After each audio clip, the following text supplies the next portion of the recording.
भारत के एक छोटे से गांव में एक संयुक्त परिवार रहता था। इस परिवार में दादा दादी, माता पिता और 3 बच्चे थे। उनका घर बड़ा तो नहीं था, लेकिन प्यार और अपनापन खूब भरा हुआ था। दादाजी की उम्र 70 वर्ष के करीब थी और उन्होंने अपने जीवन में बहुत संघर्ष देखा था। उनके बेटे रामशंकर और बहू सुनीता इस घर को पूरी मेहनत से संभालते थे। रामशंकर एक छोटे पारिवारिक थे और उनकी दुकान से ही घर का खर्च चलता था। उनकी 3 संतानें थीं। बड़ा बेटा विजय, जो कॉलेज में पढ़ता था, बेटी प्रिया, जो 10वीं कक्षा में पढ़ती थी, और सबसे छोटा बेटा अमन, जो 5वीं में पढ़ता था। समय के साथ आर्थिक समस्याएं बढ़ने लगीं। रामशंकर की दुकान का मुनाफा कम हो रहा था, जिससे घर का बजट बिगड़ने लगा। परिवार के सदस्यों में छोटी छोटी बातों पर झगड़े बढ़ने लगे। सुनीता को शिकायत थी कि घर में हर चीज का बोझ सिर्फ उन पर आ गया है। विजय को अपनी पढ़ाई का तनाव था। प्रिया को अपनी सहेलियों की महंगी चीजों से जलन होती थी और अमन तो बस सबकी बातों को समझने की कोशिश करता था। दादाजी ये सब देख रहे थे। एक दिन उन्होंने पूरे परिवार को बैठक में बुलाया और कहा, इस घर को ठीक करना है तो हमें अपनी सोच बदलनी होगी।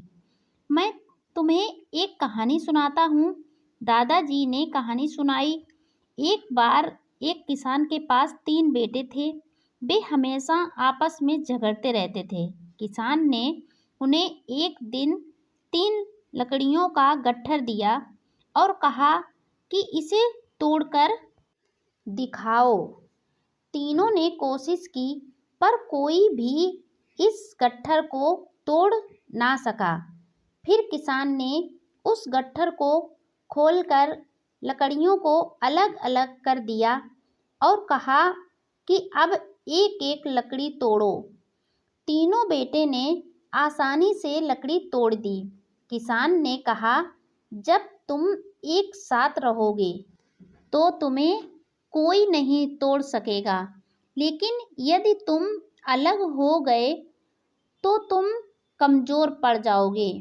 दादाजी ने आगे कहा, हमारा परिवार भी वही गट्ठर है। यदि हम एक दूसरे पर इल्जाम लगाने की बजाय एक दूसरे का सहारा बने तो हमारी समस्याएं हल हो जाएंगी। दादाजी की बातों ने सबके दिल को छू लिया। रामशंकर ने अपने बच्चों को समझाया कि आर्थिक परेशानियों का हल मेहनत और समय से ही निकलेगा। विजय ने कॉलेज के बाद शाम को ट्यूशन पढ़ाना शुरू कर दिया ताकि घर की आर्थिक मदद कर सके। प्रिया ने अपनी ज़रूरतों में कटौती की और छोटी मोटी चीज़ों को नज़रअंदाज करने लगी। जो चीज़ें ज़रूरत की होती उसी पर ध्यान देती।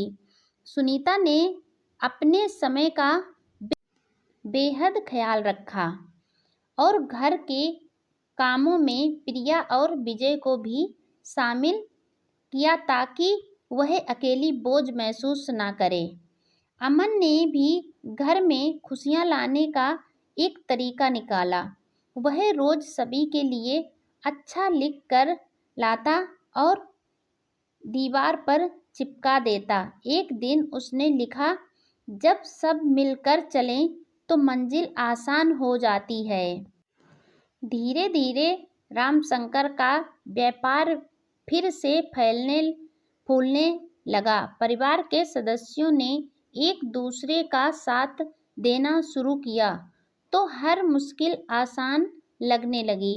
दादाजी ने सबको देखकर संतोष भरी मुस्कान के साथ कहा, यही है घर घर की कहानी। जहाँ प्यार, त्याग और एकता होती है, वहाँ हर मुश्किल का हल निकल ही आता है। सबको एक साथ हंसी खुशी रहते देखकर दादाजी बहुत खुश हुए। अपने परिवार को बिखरने से बचा लिया। सब अपनी अपनी खींचातानी कर रहे थे, लेकिन एक ऐसी प्रेरणादायक कहानी दादाजी ने सुनाई जिससे उनके परिवार में खुशियां वापस आ गई हैं। तभी कहा जाता है कि हमें अपने बड़ों की सीख कभी नज़रअंदाज नहीं करनी चाहिए। हमारे अपने मुझे जो भी बात बताते हैं, सिखाते हैं, वो कहीं ना कहीं जीवन में हमारे काम आती है और हमारे मुश्किल दिनों में वह सहारा बनती है। जब हम अपने रास्ते से भटकने लगते हैं तो हमारे अपनों द्वारा बताई गई सीख हमारे मुश्किल दिनों में हमारे काम आती है। हमें अपने बड़ों से किसी न किसी तरीके, किसी न किसी बात को हमेशा अपने दिमाग में सँजो कर रखनी चाहिए। हमें अपने बड़ों की बातों को कभी भी नज़रअंदाज नहीं करना चाहिए। उनकी हर एक बात, हर एक सीख हमारे जीवन के सफ़र में कोई ना कोई प्रेरणा देकर ही जाती है। इस कहानी से हमें यह सीख मिलती है कि परिवार में एकता, धैर्य और प्रेम से बड़ी समस्या का हल संभव है।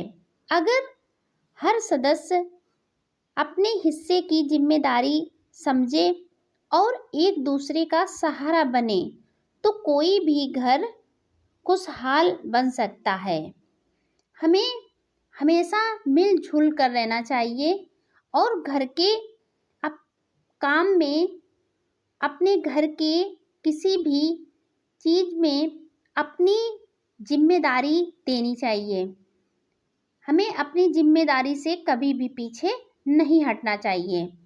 हमें अपनी ज़रूरतें पूरी करने के लिए कुछ हल निकालना चाहिए, ना कि उसका दबाव अपने से बड़ों पर बनाना चाहिए। ऐसे ही कहानी हर रोज़ सुनने के लिए चैनल को सब्सक्राइब करें, वीडियो लाइक करें। अगर हमारे चैनल पर पहली बार आए हैं तो चैनल को सब्सक्राइब कर लें और कहानी आपको कैसी लगी ये बिल्कुल बताना ना भूलें।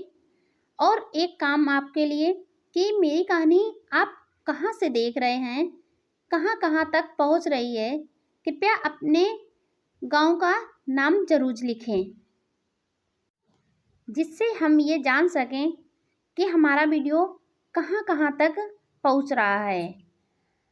हमारी कहानी आपको कैसी लगती है ये भी कमेंट में बताएं।